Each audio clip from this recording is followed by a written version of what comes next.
Swastiastu. Assalamualaikum warahmatullahi wabarakatuh. Shalom, salam kebajikan untuk kita semua. Namo Buddhaya.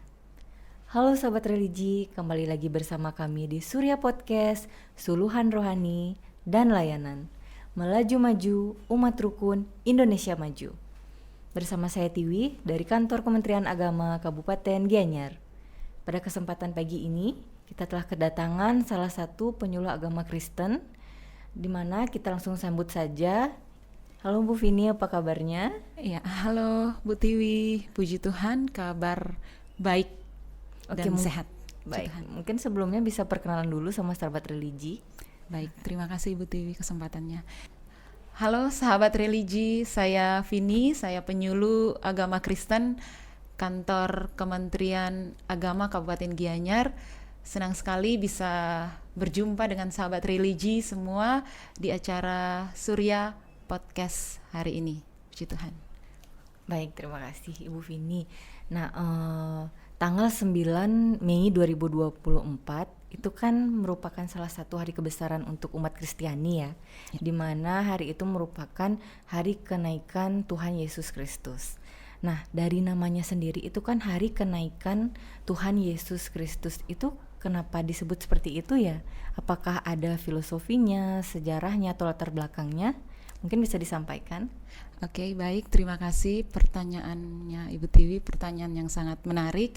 Nah, jadi peringatan hari kenaikan Tuhan Yesus Kristus ke surga ini merupakan rangkaian atau sejarah dari penebusan dosa umat manusia yang dilakukan oleh Allah sendiri melalui pengorbanan Tuhan Yesus. Jadi sejarahnya itu berawal dari kejatuhan manusia ke dalam dosa.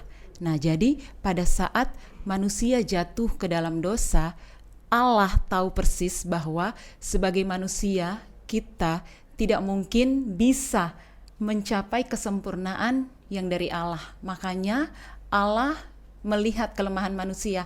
Seberapa pun manusia berusaha untuk mencapai kesempurnaan itu, manusia tidak akan bisa, karena kembali lagi manusia itu penuh dengan dosa.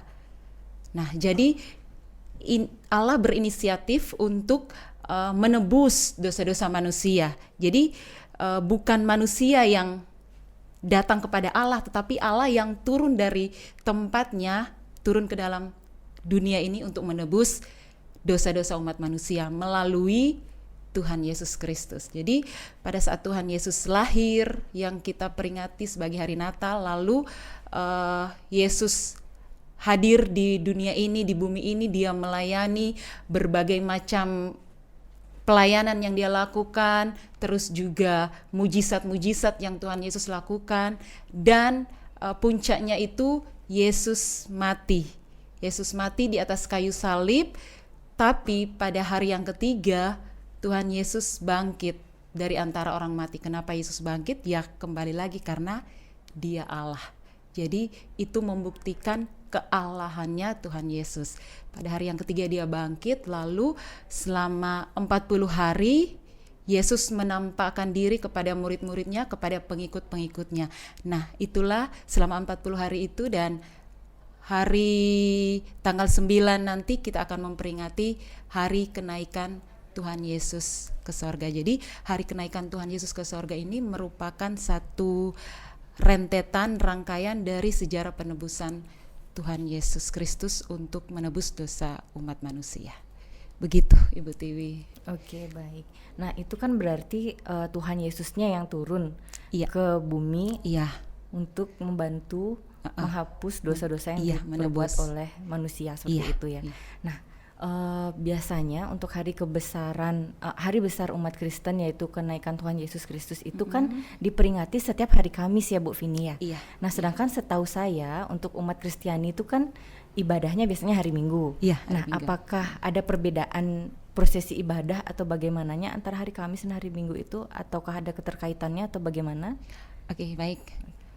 Pertanyaan yang sangat menarik ya. Jadi biasanya memang kita umat Kristiani itu beribadah setiap hari Minggu, dan kalau ditanya perbedaan dengan hari kenaikan Tuhan Yesus yang biasanya jatuh setiap hari Kamis, memang ada perbedaan, tapi lebih kepada mungkin ceramahnya. Kalau ibadahnya, jalan ibadahnya itu biasa, jadi ada doa, lalu ada puji-pujian, dan juga ada ceramah. Nah, perbedaannya itu biasanya pada ceramahnya itu atau khotbahnya. Khotbahnya itu biasanya menyesuaikan dengan hari kenaikan Tuhan Yesus. Jadi ceramahnya itu atau khotbahnya itu kurang lebih bercerita tentang kenaikan Tuhan Yesus itu sendiri ke surga.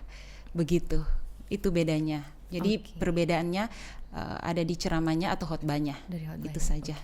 Sedangkan untuk yang memimpin upacara tersebut sama, biasanya kepala jemaat atau pendeta di gereja lokal itu sendiri. Oke, berarti di gereja mana saja itu bisa diperingati ya? Iya, di gereja mana? Di seluruh gereja Kristen. Oke. Untuk perayaannya di Indonesia dengan di luar negeri itu apakah sama? Iya, karena kan memang peringatan hari kenaikan Tuhan Yesus itu kan memang sudah sesuai kalender pada umumnya. Jadi saya rasa sama semua. Iya, berarti sama seperti kita memperingati Natal gitu ya. Di seluruh dunia sama gitu ya. Betul. Oke, baik Mbak Vini. Nah, sekali lagi nih Bu Vini, saya ingin tahu mungkin Bu Vini bisa memberi sedikit penjelasan mengenai makna dari hari kenaikan Tuhan Yesus Kristus itu sendiri. Kan lumayan nih menjadi refreshment mungkin untuk umat Kristiani atau kita yang di luar umat Kristiani jadi tahu makna dari kenaikan Tuhan Yesus Kristus itu sendiri seperti apa. Ya, baik, terima kasih pertanyaannya Ibu Tiwi. Jadi makna dari hari kenaikan Tuhan Yesus ke sorga ada dua. Yang pertama, memberikan kita pengharapan bahwa setelah kita meninggal kita punya tempat, yaitu surga. Jadi Tuhan Yesus pada saat dia terangkat ke surga, dia menjanjikan tempat, atau Tuhan Yesus menyediakan tempat buat kita yang percaya kepadanya, yaitu surga. Lalu yang kedua, makna yang kedua, kita juga diberikan tanggung jawab bahwa kita sebagai anak-anak Tuhan atau orang-orang percaya, kita harus memberitahukan kabar baik ini kepada seluruh umat bahwa Yesus lahir ke dalam dunia ini, Yesus mati menebus dosa-dosa umat manusia, namun pada hari yang ketiga dia bangkit dari antara orang mati karena dia Allah, dia tidak bisa dibatasi oleh maut, dia bangkit dan dia memberikan kemenangan. Lalu hari ini kita memperingati hari kenaikan Tuhan Yesus, dia terangkat ke sorga, dia menyediakan tempat bagi kita. Jadi kabar baik inilah yang menjadi tanggung jawab kita sebagai orang percaya untuk kita bagikan kepada seluruh manusia. Itu saja. Baik Ibu Vini, wah ternyata seperti itu ya makna dari hari kenaikan Tuhan Yesus Kristus itu sendiri. Saya lumayan terkesan loh untuk makna tersebut. Wah, puji Tuhan. Sebelumnya terima kasih sekali kesempatannya sudah bersedia hadir di Surya Podcast. Mungkin di kesempatan yang lain kita bisa ketemu lagi Bu Vini untuk membahas bahasan yang berbeda tentunya. Siap. Oke. Baiklah sahabat religi, demikianlah podcast pada kesempatan pagi ini. Kami mohon maaf apabila ada kesalahan dan kami tutup dengan Parama Santi. Om Santi Santi Santi Om. Wassalamualaikum warahmatullahi wabarakatuh. Shalom, Namo Buddhaya, salam kebajikan.